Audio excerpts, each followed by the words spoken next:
महाभारत में दुर्योधन के पिता धृतराष्ट्र महाराज जन्म से अंधे थे। उन्हें जन्म से ही कुछ दिखाई नहीं देता था। उनकी पत्नी का नाम था गंधारी। उस गंधारी ने भी किया था एक बहुत बड़ा पाप और उसी पाप की बदौलत गंधारी की आंखों के सामने ही गंधारी के 100 बेटा मारे गए। विनाश हो गया पूरे परिवार का।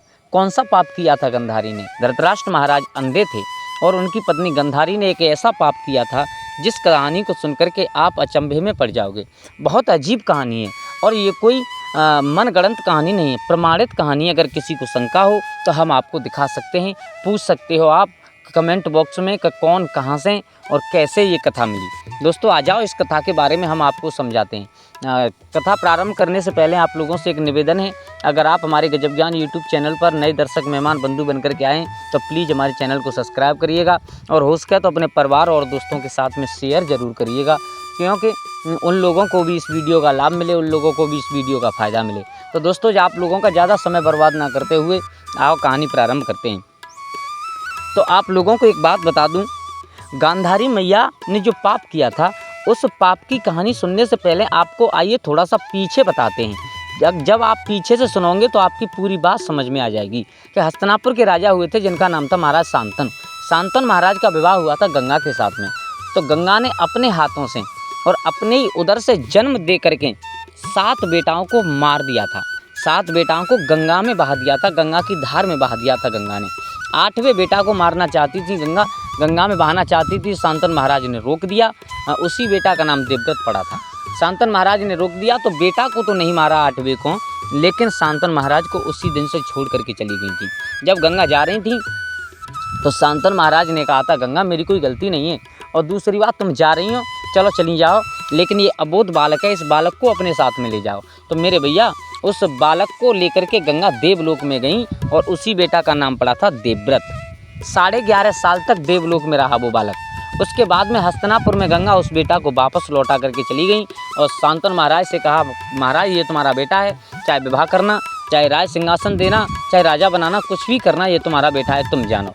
इतना कह करके उस देवव्रत बालक को हस्तिनापुर में छोड़ करके गंगा देवलोक के लिए चली जाती हैं। अब आओ गौर करते हैं इधर। एक दिन फिर शांतनु महाराज नदी के किनारे घूम रहे थे तो उनकी भेंट हुई है एक मल्हा की लड़की से, एक निषाद राज की लड़की से जो नाव चलाते थे। बहुत सुंदर बिटिया थी। तो महाराज को देखते ही देखते उसके सामने शादी का प्रस्ताव रख देते हैं। तो वो बिटिया कहती है महाराज आपको अगर विवाह करना है हमसे तो हमसे बात मत करिएगा, आप हमारे पिता से जा कर के बात करिएगा। उन पिता का हक है, जहाँ पर पिता अपनी बेटी की शादी कर देता है वहीं पर बेटी चली जाती है। महाराज शांतनु ने कहा बात तो सही है। तो जब महाराज शांतनु चलने के लिए तैयार हुए तो उस बिटिया ने बताया महाराज सुनिएगा, मेरा नाम है मत्स्यगंधा, मछली के उदर से मेरा जन्म हुआ है, मुझे मत्स्यगंधा कहते हैं। दूसरा नाम है योजनगंधा, क्योंकि योजनगंधा इसलिए कहते हैं कि मेरे शरीर से और दुर्गंध आती है, दुर्गंध आती थी, वो योजन के हिसाब से चलती थी, इतनी दूर तक जाती थी, लेकिन एक महात्मा ने उस गंध को ख़त्म करके सुगंध पैदा की है मेरे शरीर में। तीसरी बात, अगर मेरे पिता विवाह करने के लिए राजी हो जाएं, अगर मैं तुम्हारे साथ रानी बन करके जाऊं, लेकिन मैं एक अपने जीवन की बहुत बड़ा सत्य बता रही हूँ तुझे तुम्हें, अगर आपने जीवन में कभी हमसे कह दिया तो हम तुम्हें छोड़ करके चले आएंगे। बोले क्या? कि मेरे उदर से क्वारे पर एक पुत्र पैदा हो चुका है जिसका नाम है व्यास। महाराज कभी हस्तिनापुर में जाकर के तायना मत मार देना। महाराज शांतनु ने विचार किया कोई भी लड़की अपने जीवन का इतना बड़ा सत्य किसी के सामने नहीं रख सकती, तो उसी लड़की का नाम रख दिया सत्यवती। मेरे भैया जब सत्यवती रख दिया उस लड़की का नाम, जाकर के निषाद राज से उस मल्हा से कहा है कि हम तुम्हारी बिटिया से विवाह करना चाहते हैं। निषाद राज ने कह दिया महाराज हम अपनी बिटिया का विवाह क्यों करें, क्योंकि राजनीति का ये नियम है कि जो बड़ा बालक होता है वो राज सिंहासन का मालिक होता है। तुम्हारे घर में बड़ा बेटा मौजूद है जिसका नाम है देवव्रत, जो गंगा के उदर से पैदा हुआ है। अगर वो हस्तिनापुर का राजा बनेगा तो हमारी बिटिया के जो बच्चे हैं वो तो हस्तिनापुर के राजा नहीं बनेंगे, तो फिर हम तुम्हारे साथ विवाह क्यों करें। बोले बात सच है। लेकिन महाराज शांतनु लौट आए, लेकिन उस सत्यवती के प्यार में इतने पागल हुए कि दिन प्रतिदिन सूखते चले गए। तो उस देवव्रत बालक को मालूम पड़ा है। देवव्रत बालक ने सचिव से पूछ लिया क्यों पिता को क्या बीमारी है। सचिव ने बता दिया ये सत्यवती से विवाह करना चाहते हैं। तो मैं जल्दी में शॉर्ट में बता रहा हूँ इस कहानी को।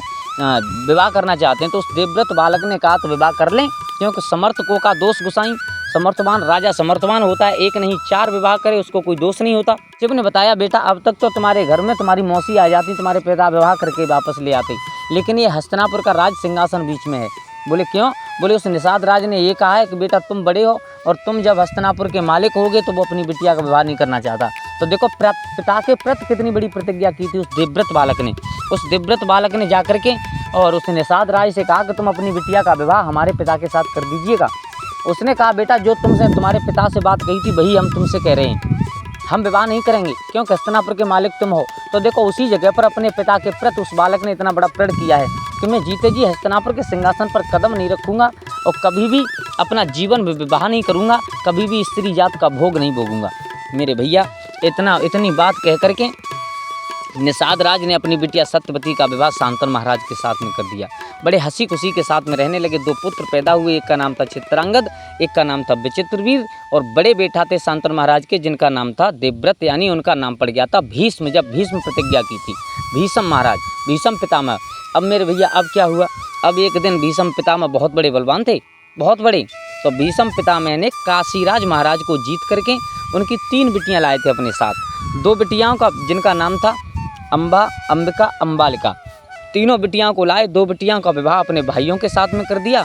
एक ने कहा देवव्रत यानी भीष्म महाराज अब मैं तुम्हारे साथ रहना चाहती हूँ। तो भीष्म ने कहा यही नहीं होगा और चाहे कुछ हो सकता है। क्या? बोले हाँ। तो बिटिया ने जाकर के अपने पिता से कह दिया। पिता ने बताया, बोले बेटा मैं तो उसे जीत नहीं सकता, लेकिन संसार में एक इंसान है जो तुम्हें और उनके साथ में रख सकता है। बोले कौन है? बोले वो हैं परशुराम जो भीष्म के गुरु हैं। मेरे भैया परशुराम आए, परशुराम ने भीष्म से कहा विवाह कर लो, लेकिन बात नहीं बनी। दोनों के बीच में घमासान युद्ध हुआ। उस जगह पर परशुराम का मान मर्दन हो गया, हाथ से फरसा छूट करके गिर गया है। उसी दिन से परशुराम ने प्रतिज्ञा की थी कि आज के बाद मैं क्षत्रिय वंश में किसी को शिक्षा नहीं सिखाऊंगा। और उस बिटिया ने श्राप लगा दिया कि भीष्म तुम मरोगे तो, लेकिन मेरे ही कारण बनोगे, महाभारत में मैं शिकंडी बन करके आऊँगी। हाँ दोस्तों ये कहानी है यहाँ तक। अब यहाँ से आगे गौर करते हैं कि जो चित्रांगद और विचित्रवीर महाराज थे, जो भीष्म के भाई, जो मौसी के लड़का, एक तो मर जाते हैं भीलों के युद्ध में और एक मर जाते हैं अपने आप, आत्महत्या कर लेते हैं। अब 2 बिटियां हैं, 2 बहुएं हैं घर में, छोटे भैया की बहुएं। दोनों बहुएं विधवा हैं और दोनों संतानहीन हैं, किसी के पास संतान नहीं है। मैया सत्यवती भी विधवा है, शांतनु महाराज भी मर गए थे। अब हस्तिनापुर का वंश डूब रहा है। तो सत्यवती मैया को चिंता हुई, उन्होंने भीष्म को बुला करके कहा बेटा भीष्म तुम्हारे छोटे भैयाओं की 2 बहुएं विधवा बैठी हैं घर में, एक काम करो तुम उनमें से एक को अपना लो, जिससे हस्तिनापुर का वंश आगे चल जाएगा। भीष्म ने साफ इनकार कर दिया, मैया पहली बात तो मैं प्रतिज्ञा ले चुका हूँ और दूसरी बात ये है कि छोटे भैया की बहुएं कन्या के समान होती हैं और मैया मैं इतना बड़ा पाप नहीं कर सकता। जब भीष्म ने साफ इनकार कर दिया तो सत्यवती के जो बड़े बेटा थे, जो विवाह से पहले जन्म ले चुके थे, जिनका नाम था व्यास, उनको बुलाया है। उन्होंने कहा मैया तुम्हारे हस्तिनापुर का वंश तो आगे चल जाएगा, अगर तुम्हारी बहुएं नगिन होकर के, वस्त्रहीन होकर के मेरी आंखों के सामने से निकल जाएं तो दृष्टि भोग से इस वंश को आगे चला दूंगा। तो मेरे भैया बड़ी बहू चली है सबसे पहले। तो महात्मा बैठे हैं आसन लगा करके, व्यास महात्मा के सामने से बड़ी बहू चली। उसने विचार किया, बोले वस्त्रहीन होकर के कैसे जाऊं मैं महात्मा के सामने। तो उसने वस्त्र उतार करके रख दिया, आंखों से पट्टी बांध करके चली। महात्मा ने वचन दे दिया, बेटा सुन, अगर तू आंखों से पट्टी बांध करके आई है तो ये मेरा वचन है कि पुत्र तो तेरे पैदा होगा, लेकिन वो जन्म से अंधा पुत्र पैदा होगा। जो समय पूर्ण होने पर पुत्र पैदा हुआ तो उन्हीं का नाम रखा गया धृतराष्ट्र महाराज। दूसरी बहू गई थी, दूसरी बहू अपने शरीर पर एक लेप लगा करके गई थी, वस्त्र उतार करके, शर्म की वजह से। तो महात्मा ने उसे भी वचन दे दिया, बेटा जा, पुत्र तेरे भी पैदा होगा, लेकिन पांड रोग से ग्रसित पुत्र पैदा होगा, जन्म लेगा उस दिन से मरेगा, तब तक उसका रोग ठीक नहीं होगा। तो महाराज पांडु का जन्म हुआ था और एक दासी रहती थी। उस दासी को मालूम पड़ा है तो वो दासी गई है वस्त्रहीन होकर के निस्वार्थ भाव से। तो मेरे भैया उसके पुत्र पैदा हुआ, उसका नाम पड़ा था विदुर महात्मा। अब यहाँ से चलते हैं आगे। अंधे, धृतराष्ट्र महाराज जन्म से अंधे थे। अंधे होने के कारण और पांडु महाराज को हस्तिनापुर का राजा बनाया गया। पांडु महाराज का विवाह हुआ था कुंती और माद्री, 2 स्त्रियां थीं उनके साथ में। और धृतराष्ट्र महाराज का विवाह हुआ था गंधार के राजा सबल की पुत्री गंधारी के साथ। विवाह कैसे हुआ था? भीष्म पितामह जीत करके लाए थे गंधारी को, विवाह करके लाए थे धृतराष्ट्र का। अब भीष्म पितामह को कोई हराने वाला नहीं था।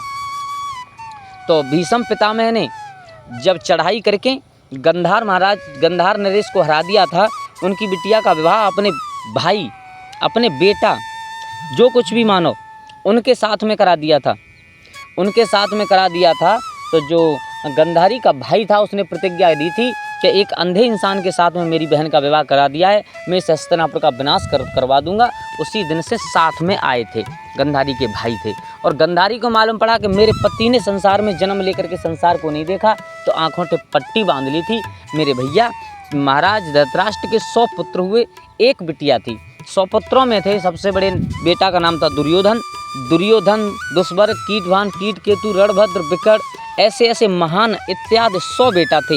एक बिटिया थी जिसका नाम था दुशाला। उसका विवाह सिंध के राजा और जयद्रथ के साथ में हुआ था। मेरे भैया महाभारत का युद्ध हुआ था कौरव और पांडवों के बीच में, तो उसमें जब 100 बेटा मारे जाते हैं गंधारी के, तब गंधारी को और अपने पुराने पाप की याद आती है कि मैंने भी संसार में एक पाप किया था। कौन सा पाप किया था मैंने, उस पाप को याद करती है। आ जाओ उस पाप को हम बताते हैं कि मैया गंधारी ने कौन सा पाप किया था। मेरे भैया गंधारी जब अपने पिता के घर पर थी, अपने बाप के आंगन में थी, जब शादी नहीं हुई थी, तो जब छोटी थी गंधारी, तो जब छोटी थी तो सामने क्या देखा कि एक मुर्गी चल रही थी। अच्छा, उसके पीछे पीछे 4 नन्हे नन्हे चूजे थे, उसके बच्चे थे। अपने बच्चों के साथ में अपना पेट भर रही थी, अपने बच्चों को दाना खिला रही थी। वो मुर्गी चुनने के लिए आई थी, तो गंधारी छोटी थी, गंधारी को इतनी समझ नहीं थी, तो उस गंधारी ने खेल ही खेल में उन बच्चों को पकड़ लिया चारों को। और जब चारों बच्चों को पकड़ लिया तो धोखे से गंधारी के हाथ से और वो 4 बच्चे मारे जाते हैं।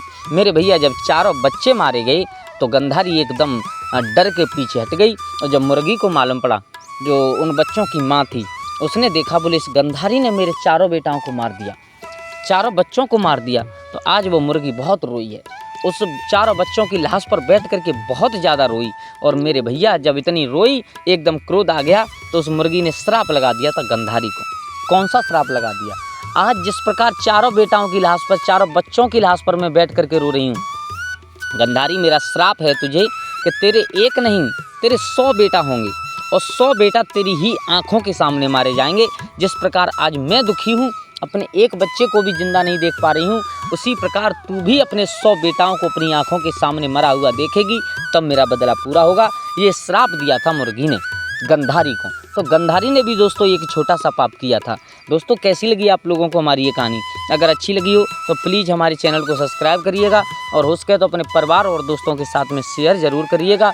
मुर्गी के श्राप के कारण और वो मैया गंधारी के सामने, गंधारी के 100 बेटा मारे जाते हैं आँखों के सामने, कुछ नहीं कर पाती मैया गंधारी, रोने के सिवा उनके पास कुछ नहीं रहता। तो दोस्तों अगर कहानी अच्छी लगी हो तो कमेंट बॉक्स में एक बार हर हर महादेव जरूर लिखिएगा, और हो सके तो अपने परिवार और दोस्तों के साथ में शेयर करिएगा। आज के लिए बस इतना ही, कल फिर मिलते हैं किसी एक नई कहानी, एक नई चर्चा के साथ।